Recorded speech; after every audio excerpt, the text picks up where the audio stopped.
I'm Michael Willis, and this is another edition of Moments Off the Mat. Today, I'm joined by Tim Hands, the creator and driving force of 5pointmove.com. Tim, how are you doing? Super duper, Mike. How you doing? Can't complain. Really excited to have you on. I know you love doing video interviews. How surrounded are you, by the way, over in that little area near Philly? How surrounded are you by infections? We are moving into the yellow zone on June 5th.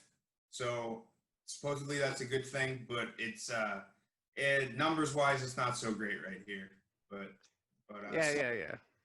And No, I mean in I'm Jersey, only you're on the other side of the bridge, so you know what's going on over there. Oh, we are inundated. Inundated. But you're only an hour and a half, probably, right? Hour and a half, I think, Yeah, for me, on the Jersey rough. Shore. All right. Yep. About two hours of traffic. So. Whatever. Yeah, I know it. So today we are going to talk about your website, 5-Point Move, and just to state of Greco a little bit. There aren't too many people that cover Greco like you do. In fact, I don't think there's another American website that is solely devoted to Greco, and I think you'd be hard pressed to find any website that covers the amount of Greco-Roman that you do. When did you start 5-Point Move, and what really inspired you to start it? Okay, so 5-Point has, I guess you'd say that 5-Point has two start dates. There's when it was conceived and structured, and then when it was actually launched. Okay, so 2014. So okay, I don't. This is not a story that I have broken out for public consumption often, but I absolutely think it's appropriate. So what happened is that in the fall of 2014, so you figure this is in the general area, I think after Andy won bronze in Tashkent. So my life at the time, and when I say it's, I don't want it to come off like really melodramatic, like my life at the time, you know what I mean? But what it was is, okay, so what was my routine? Well, my daughter was, let's say 3, okay? So what did I do? Okay, well, I go to work, 8 till 5 or whatever it was, 8 till 5:30. And you come home, you see your wife, you hang out with your daughter. She was, like I said, a toddler at the time. We only had one kid at the time anyway. And then, you hang out with your family, you do the family stuff, and then your wife goes to bed with your daughter at 9 o'clock, 8. Well, my daughter was going up at 7:30, but my wife used to be out like by 9. So then I didn't have anything, like I wasn't, I wouldn't say I was depressed or something like that, because I think that would be pushing it. I mean, it was more like, okay, yeah, you work out a little bit and you do some stuff that's like, yours, but it's not like you are endeavoring towards anything. And I mean, just like anybody else who wrestled or competed, it's like when you get older, you still need something to kind of, but for me, I didn't know what that was. I really totally didn't. I didn't have any kind of like ideas or anything. And so I'm a praying man. Okay. My faith is the most important aspect of my life. And so I pray every night. Well, I mean, usually, not to sound, but multiple times a day. But I mean, certainly before I go to sleep, I pray. And I was going through this thing where all I was praying for really was inspiration. That was it. That was all I was praying for. There was no details. There was no like confirmation bias. Like sometimes you pray for stuff, but it's like wink, wink. Like you're like, you get it though. You know what I mean? Like you get it. It's like when your parents ask you what you want for Christmas, maybe when you're a kid, like you kind of dance around it because you're like, no, you get it though. Like, you know what I'm saying? But it wasn't that. It was just, I needed to be, I just want to feel some sort of inspiration to do something. I did not have zero idea really what that kind of looked like. And well, it didn't take long. I don't know the exact timetable, but I mean, within probably a week. And I remember I was, it was just one of those nights. Hey, like Timmy's got nothing to do. And I'm just sitting there, and in one fell swoop, just this boom, like right away, it just all came at once. It was Greco-Roman website, 5 Point Move. And as somebody who, I certainly I look to God for everything. What does God tend to do? God tends to put you in position to utilize your skills, and hopefully in a roundabout way that winds up lifting up who he is and who he can be to others. And what, I'm a writer. I studied writing, and I've worked in digital publishing and whatever. And so it just was a fit, like a perfect fit. And so right off the bat, and I know people find that part interesting because it's like, well, it's so perfect because Greco needed, that's what they like to say. But no, I just got moving right away. I had mock-ups going in the first couple months, and the plan was, I wasn't a moron. I didn't enter into any of this as a moron. So the plan was kind of, let's mobilize it, I guess, like in say 6 months from then, which would have been November of 2014. And that was kind of the plan. And I had already at that point like started getting things moved. I knew kind of what I wanted it to deal with as far as like how you present stuff. I mean, even then I had a master list of like athletes, but what happened is, and not that this is a total excuse, but my wife got pregnant in the fall of in the spring of 15. So she got pregnant in the spring of 15. That kind of, you know, kind of diverted my attention a bit. And but it was still, I mean, it wasn't like it was, I mean, still going steady and everything. But then, yeah, the fall of 15, late fall of 15 is when it really started like taking shape. And it was like, okay, we understood what the platform was going to look like, how it was going to function. And then my son was born February 1, 2016. Within a week and a half, 2 weeks, there was live content going up just to test. And then February, March, live content, a week before the Olympic trials, Iowa City, 2016. It was when it like officially launched, and I was actually making an effort to really kind of promote stuff. So that's why I like to say 14 and 16. So obviously, you have a deep, deep passion for Greco. You have to be able to do something like this. What is your experience with the sport? Yeah, if there's any kind of strange component, I didn't have like a senior career, I didn't have a Fargo career. I started Greco, messing around with Greco, I think, let's say junior year of high school was when I really started like practicing, and during the summer and everything else. But it was not something that I saw as an option for me. And not to, I mean, it was just kind of my purview at the time. It was like, okay, well, when the kids who did the international styles during the summer, at least in that era in New Jersey, mostly, it wasn't an enormous number of kids, first off. Second of all, I knew that I wasn't going to be able to. And it's not a diss, to like say my upbringing or something like that, but it's just, we weren't the type of wrestling family where it was like, yeah, we weren't encouraged to do certain things. We weren't encouraged to travel or anything like that. And so, I was, if anything, I just used the Greco and freestyle parts of the summer to get better for folk style. If and that's still a thing, I believe, in the United States. Anyhow, but it wasn't until after I got out of college where I really started to kind of gravitate more towards, or a little bit towards the end of college anyway.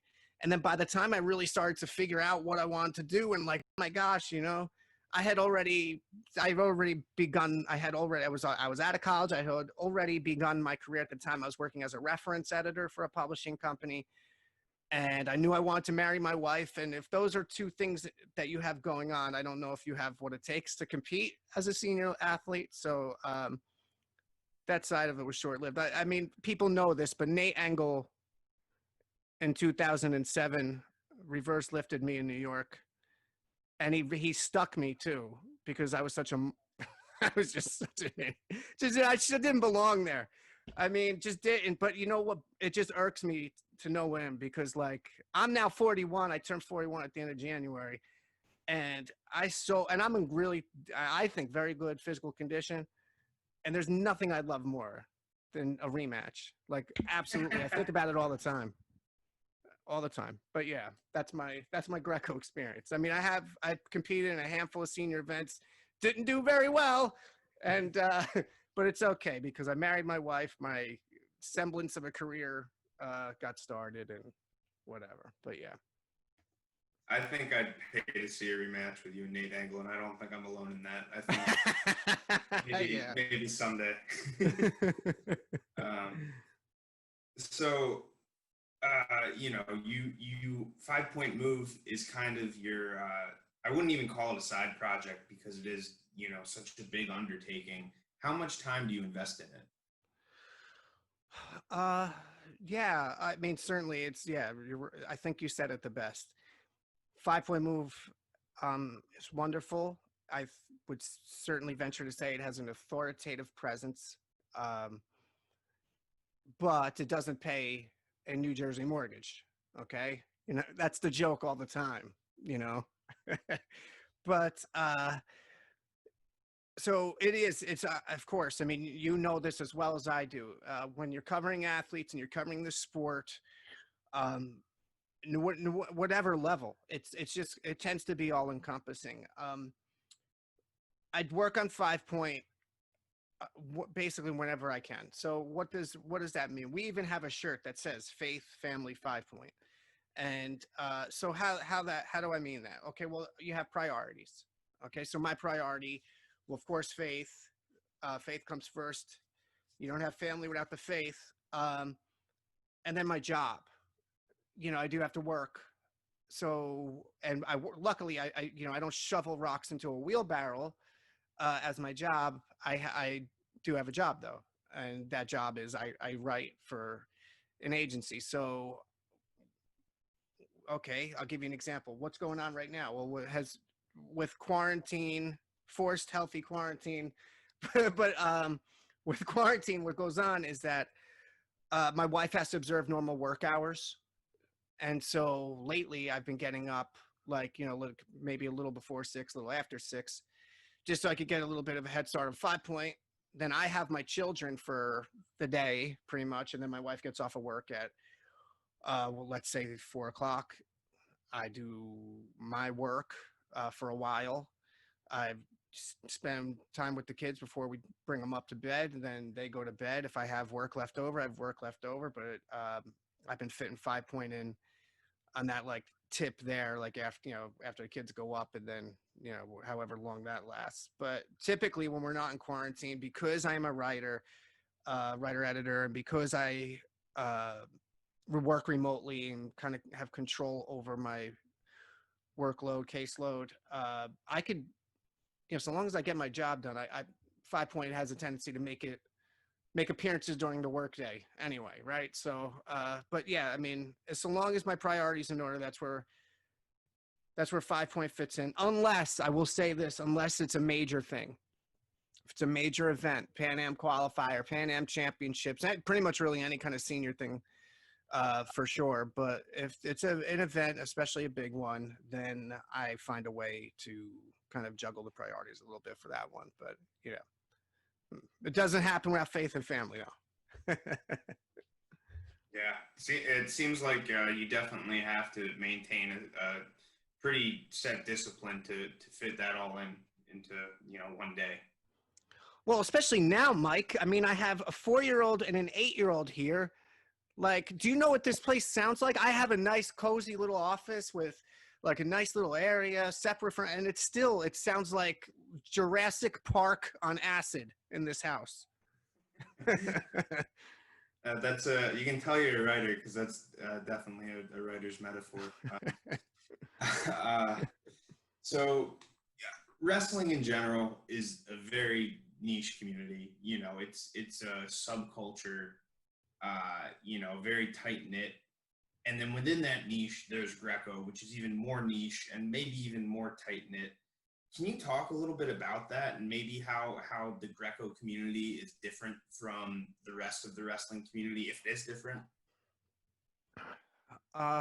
Yeah. I mean, Mason Manville a few years ago, after he won the trials, You know, I talked to him on the record, and you know, I don't know if you dealt with Mason before, but I mean, he's extraordinarily bright, and he put it better than I could pretend to. And I remember he used the word tribalism, and for the life of me, I couldn't find a better way to say it. And I think there is some of that. I would say, though, I might kind of peg that more as a generational thing.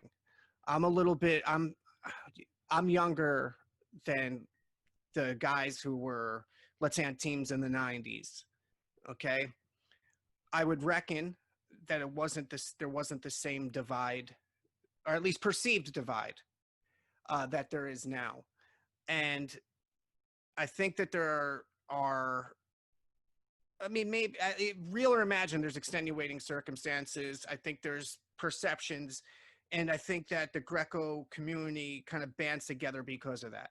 I think they look at it like they are ostracized. You know, the whole phrase used to be redheaded stepchild, right? That's what they would say about Greco, right? In the US. And that has, I think that at times has worked against it. Has worked against Greco a little bit. At the same time, it is on occasion proven to be a really strong rallying cry. I would say certainly over the last few years, especially. And I don't know. It's like the Greco guys, the Greco athletes are undercovered in this country. They are, for sure. They are. They don't get even remotely the same amount of attention as their freestyle brethren, and nobody gets more attention than college. So, I mean, yeah. And it used to be, I think, that there was I mean, an expected chip on people's shoulders over that. I don't think that's the way it is now. I think what it is more like the Greco community. When I say community, obviously I'm talking coaches, athletes, family members, friends, fans, is they like in 2020, I think they like being a little separate. You know, I think they like being looked at a little separate. We are, you know what, like, let's not resist it. I mean, you have people who say, and speaking of Angle, he is one of them. You have people who will say wrestling is wrestling, you know, and that's not entirely true of Greco-Roman wrestling. It's just not entirely true. I mean, sure, can a wrestler of whatever style figure out Greco? Yeah, of course. I mean, let's not be dumb about it.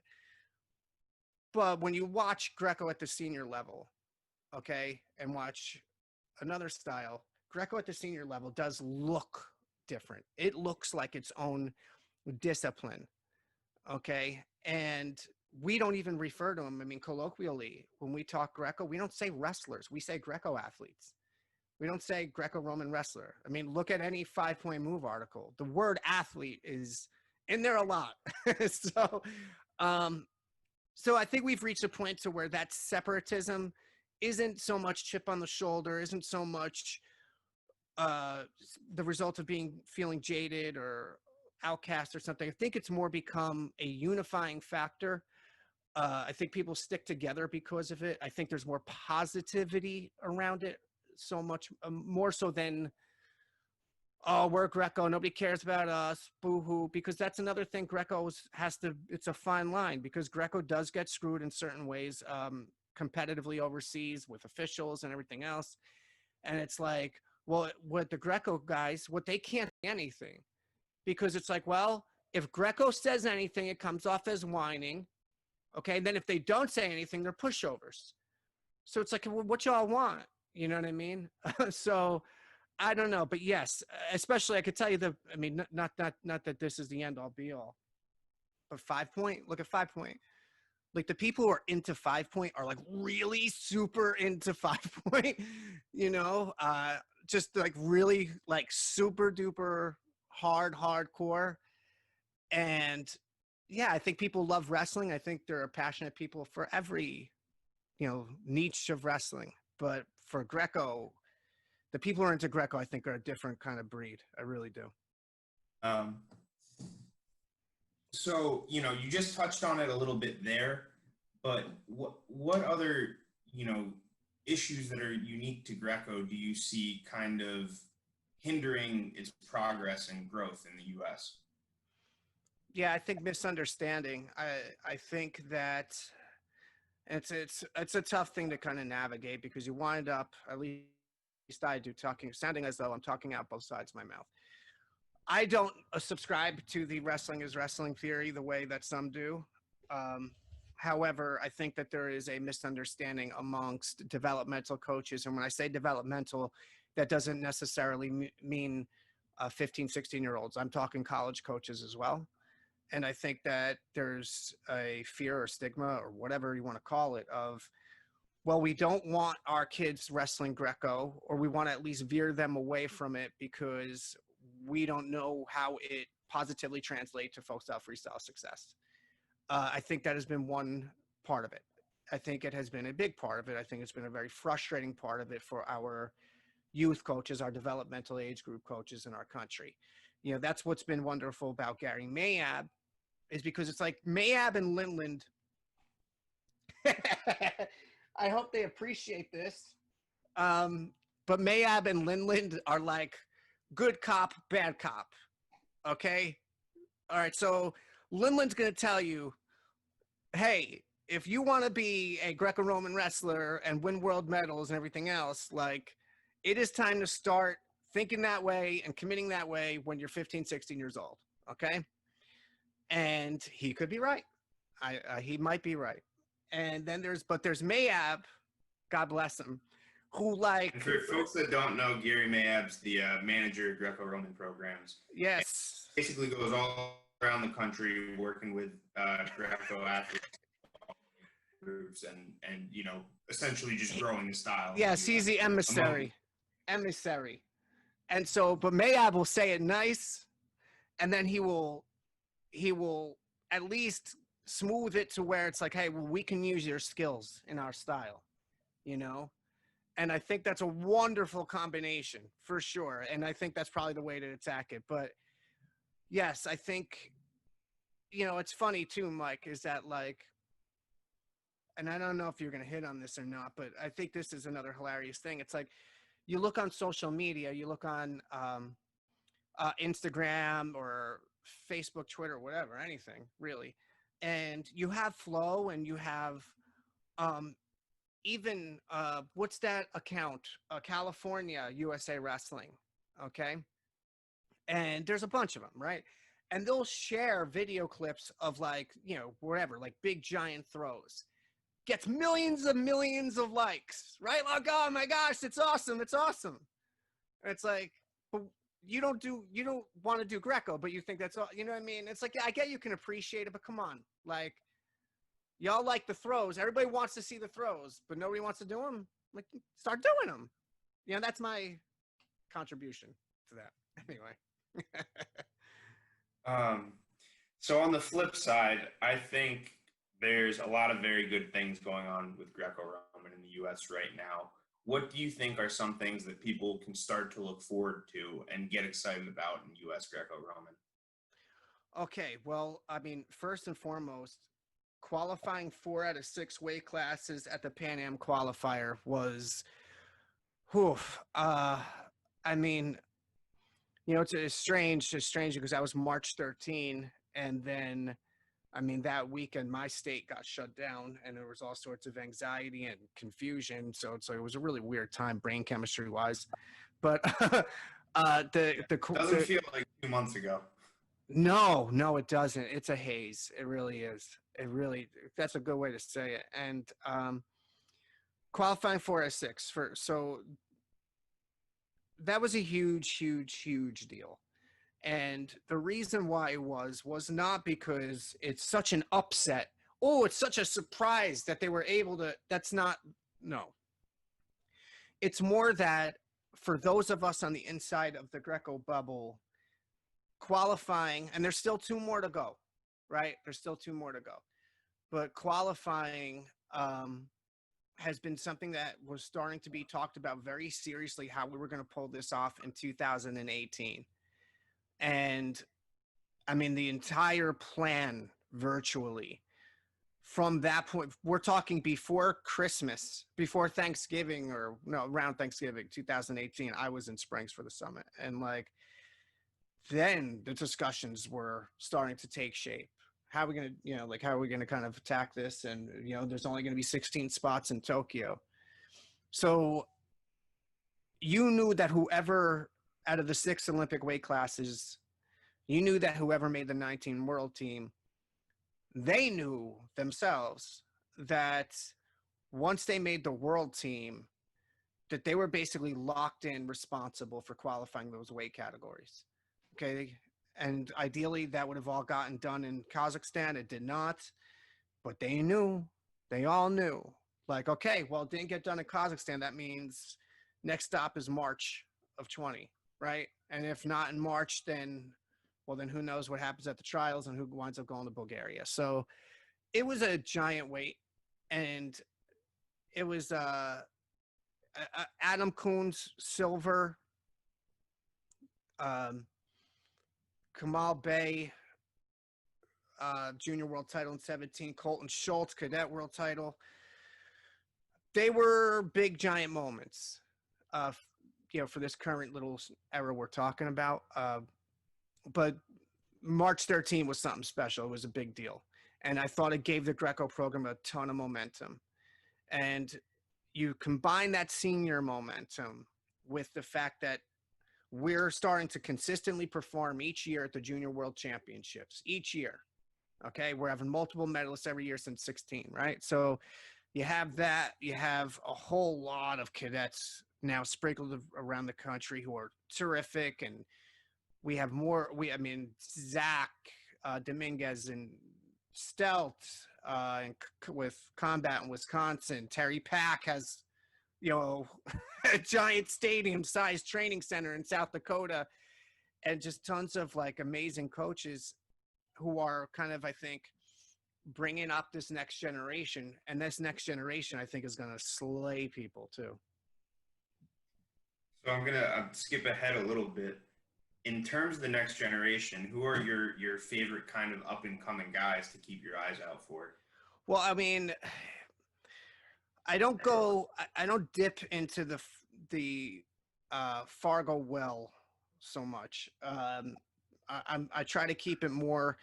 I mean, there are wrestlers I prefer not to put them on the spot and name them. I mean, there's a couple who performed as age group wrestlers and are now in the college system who were amazing. And I have no problem saying who they were. That's Ridge Lovett and Peyton Robb, just two of the most incredible youth wrestlers I've seen in a long, long time. But we have plenty of others coming up. And junior is where I think we need to look. Junior. And you have Hayden Drury, who I think is going to be a lightweight stud. You have Connor Konopik from Nebraska. And to be honest with you, I mean, there goes Zach, Dominguez he has like 47,000 kids. And then Wisconsin has, 100. Minnesota's got 100. Illinois' got 1,000. The problem isn't youth talent, to be honest with you. The problem is keeping them. If we could keep them, we'd kill everybody.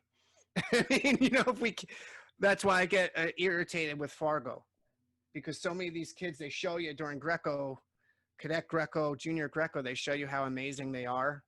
And then it's like, all right, like, are you coming back? And, most of the time lately, you don't see them again. Yeah, absolutely. So I guess, to that, I think there's a lot of people that say, I'm a folk style fan or I'm a freestyle fan, but I don't like Greco, or I don't follow Greco, or I'm sure you've heard this a million times, and I think it's objectively false if you watch Greco, but Greco is boring. What do you say to that person, and how do you convince them otherwise? And do you try to convince them otherwise? Well, sometimes they have a point. It really kind of depends on who you are, what you're used to, and what you're looking at. I don't begrudge anyone who watches a Greco match without context and then comes away from it seeing something boring. I mean, unfortunately, that is a problem. That is a problem because I mean, we look at the US, forget the US, even around the world, we have you want to talk about a pandemic, with pandemic of risk averse athletes. So, I mean, don't get me wrong, you have your go-getters, but I mean, we do have way too much hesitancy at senior level. Okay. I feel personally, I mean, when they took Parterre out for that trial period in 2017, it was awful, just awful. But I think you have to provide a new fan context.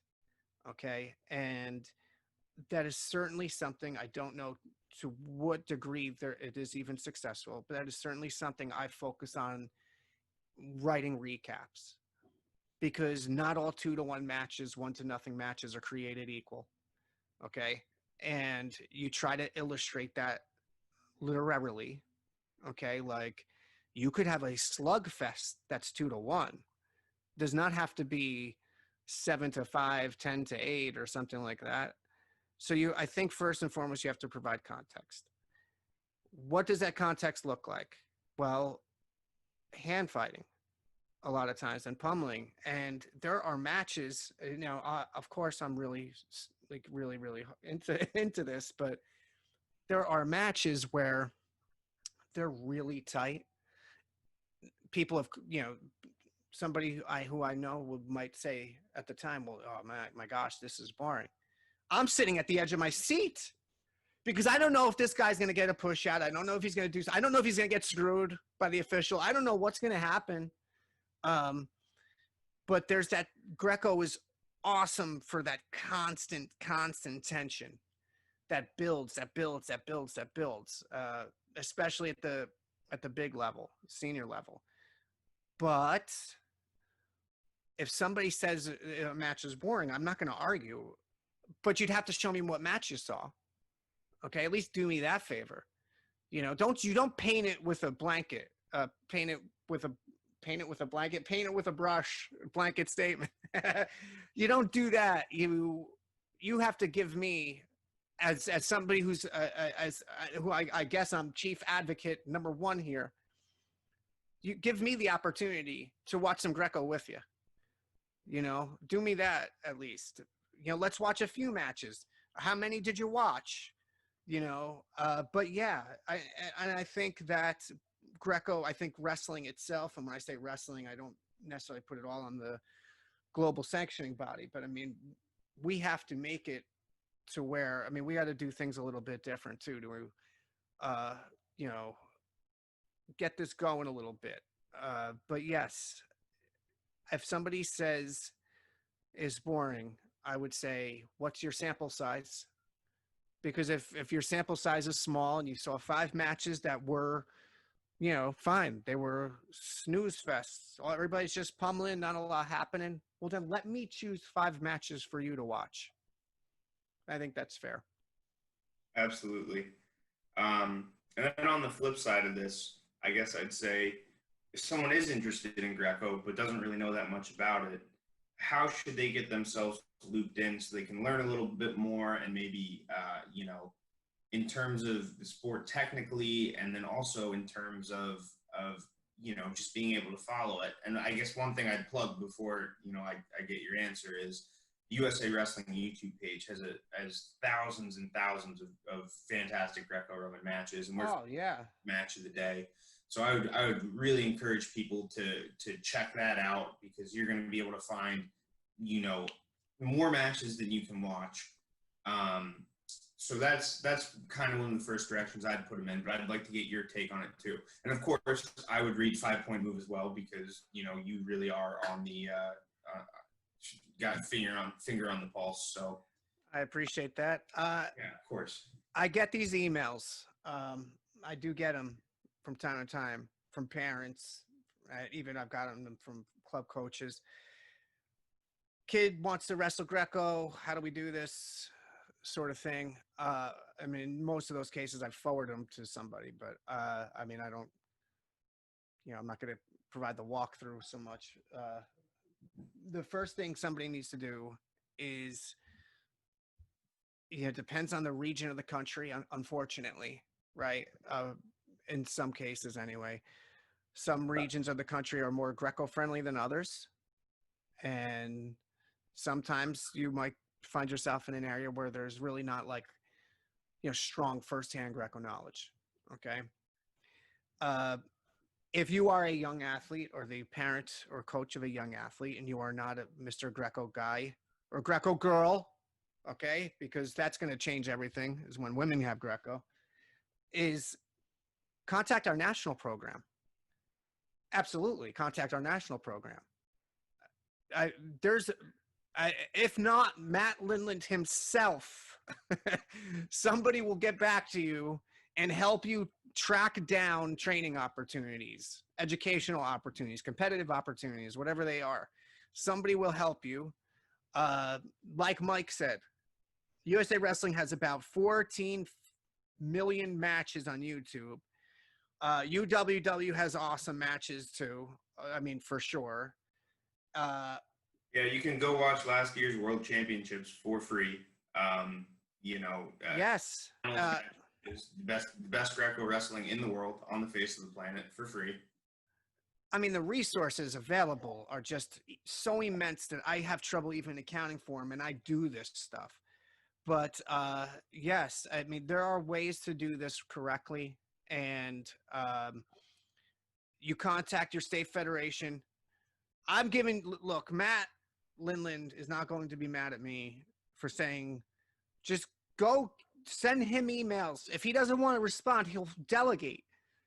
But get to our national program if you are a youth wrestler of either gender, and we will help you figure out a way to get you wrestling and learning the style that me, myself, who now this is like a big part of my life, didn't even mess with until I was 17. So there you go.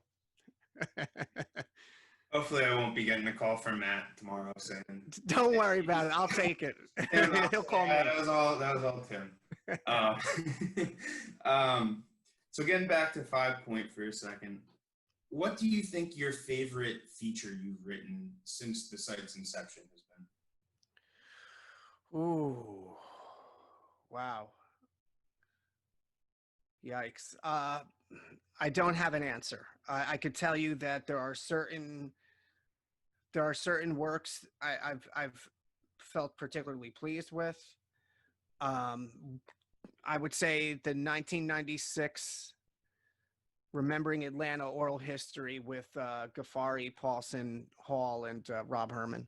That's one that I remember very, very well. I thought it was a great idea. It was a little raw looking back at it now because it was 4 years ago, but I executed it the way that I had kind of imagined it to look like, wanted it to look like. There's been several, like we have different things on 5 Points. So there's a difference between a Q&A and a full length interview. So a Q&A is usually kind of something dealing with recency.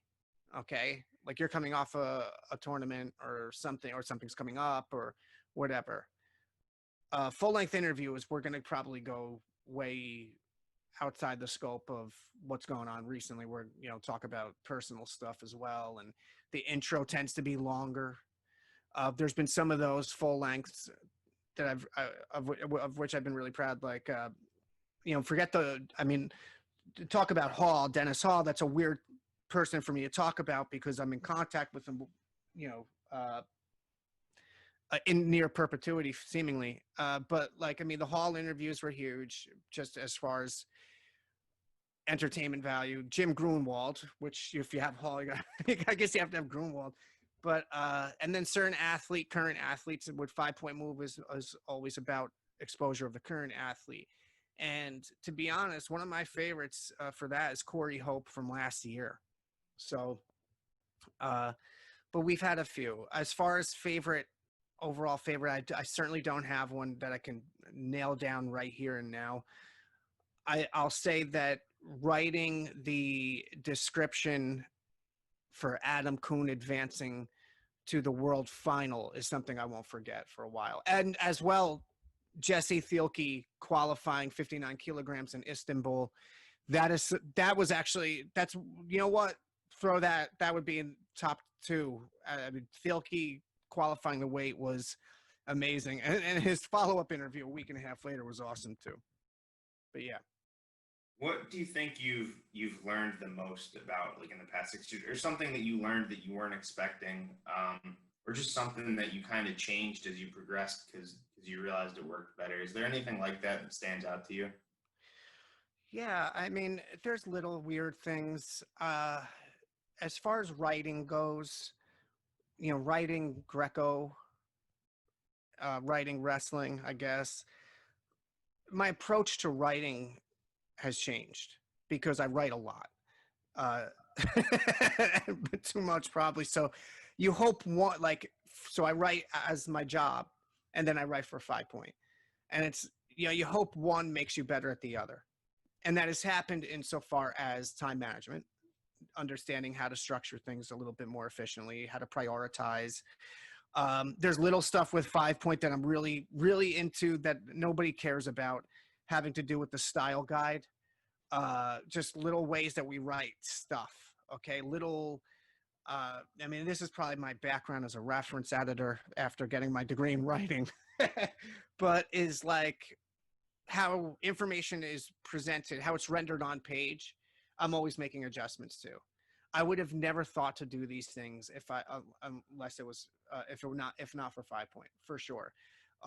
Another thing is I'm doing this interview with you. Okay, so I've never been like around my friends, people or my family. It's funny I said friends first, but around my around my friends and family, like, yeah, you know, I like to be engaging, you know, and get involved and talk and laugh, and you know, laughing is my favorite thing to do. But doing things publicly has been a very big, if you want to call it growth, that's fine. But from the podcast, from talking to people, these aren't things I was used to doing, nor did I feel that I had some natural inclination towards. And 5 Point has kind of forced me to, I guess you would say, come out of my shell in that manner. So that's been a positive because it does. I mean, it even. I mean, I've been working for a long, long time, but 5 Point has actually helped me professionally outside of all this. You know, just because like I understand how to relate to people. I think relate to strangers, people I may not know, pretty, you know, a lot easier. I think, and so I don't get as quite as nervous and things like that. But yeah, if I could think of stuff off the top, I hope I'm answering your question. But that's what I'm. I think at this point you're just gonna. Yeah. Okay. Yep. Tim, you answered it. But No, anyway. I think you hit the mark. You hit the mark on that one. And this one's kind of another tough one. I think this one's even tougher. But if you had to put like a mission statement to 5 Point Move, what do you think that would be? Well, first and foremost, that is to create interest. Create interest into create interest into Greco-Roman wrestling, and to do that, the key mechanism for us is exposure of the athletes, increasing exposure of the athletes. So 5 Point Move is a little bit different in that the athletes come before the sport.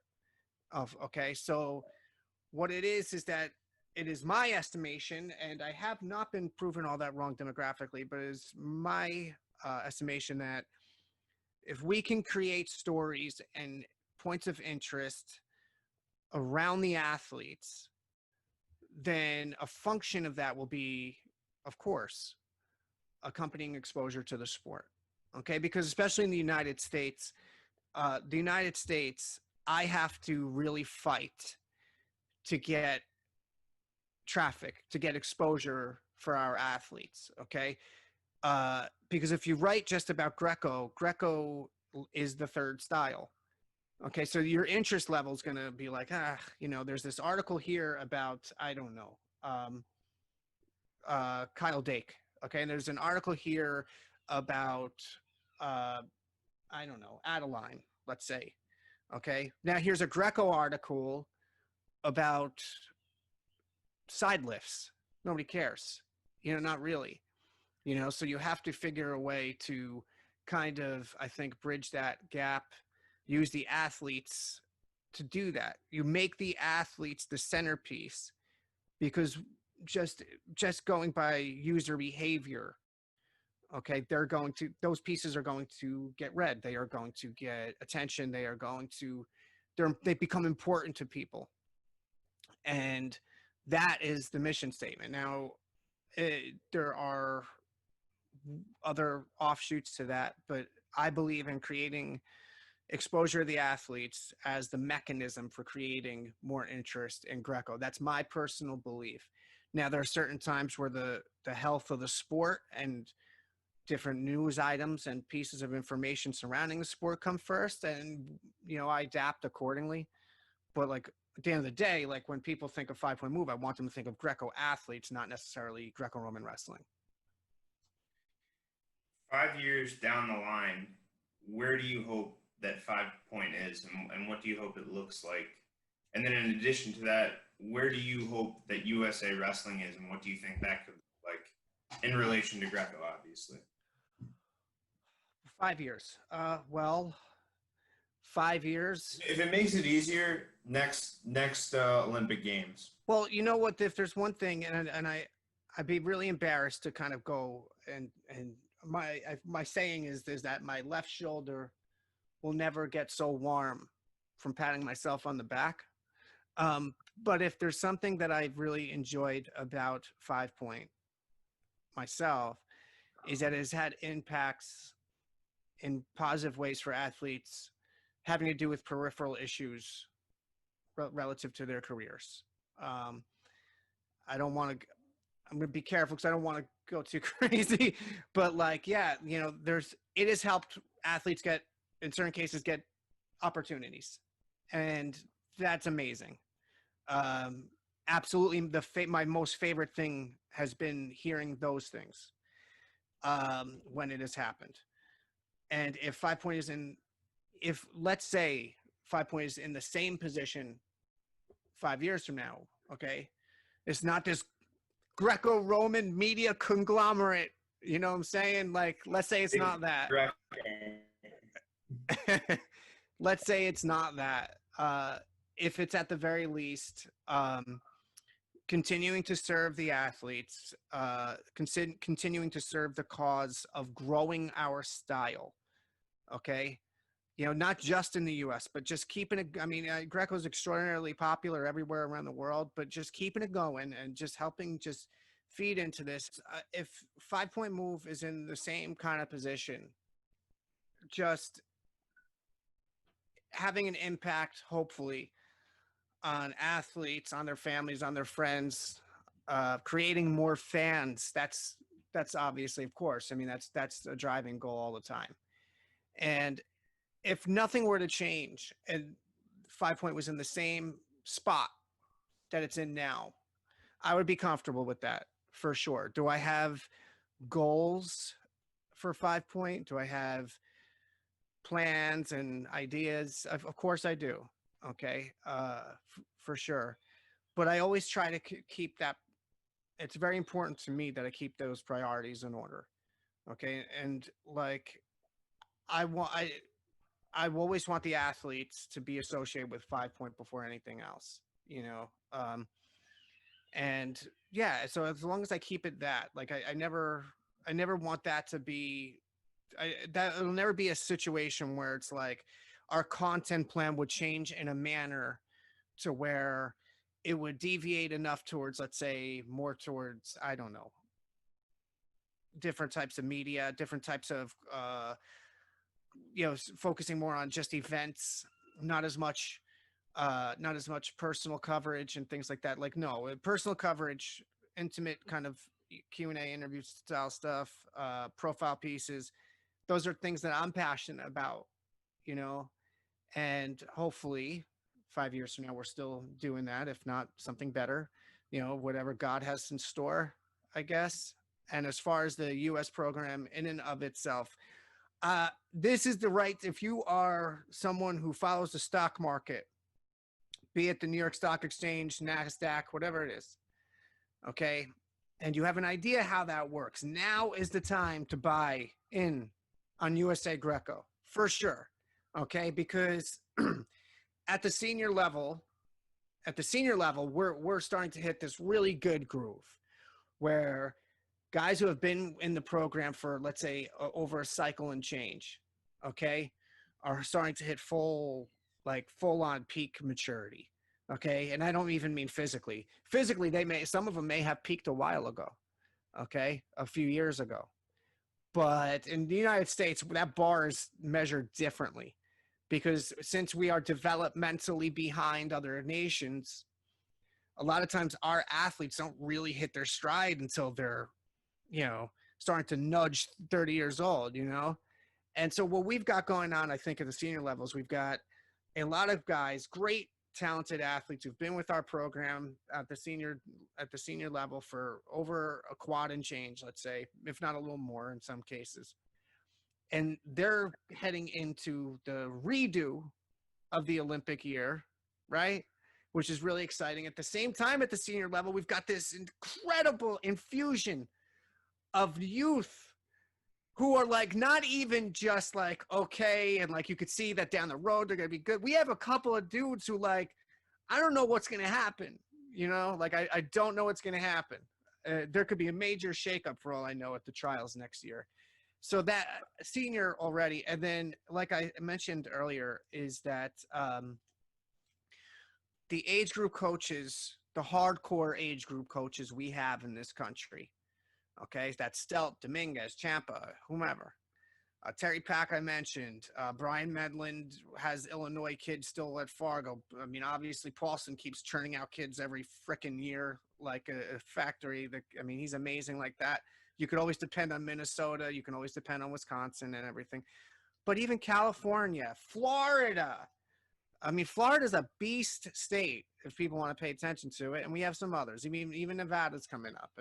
We have so much more growth at the age group level than we've had. Certainly since I've ever cared to look.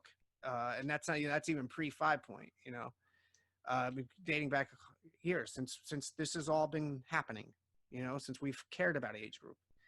And so if there's a reason to be optimistic, if there's a reason to be pumped up, is because I think we have coaches at the developmental level who have experience having coached on the world level, having traveled. They see how other countries are developing their athletes.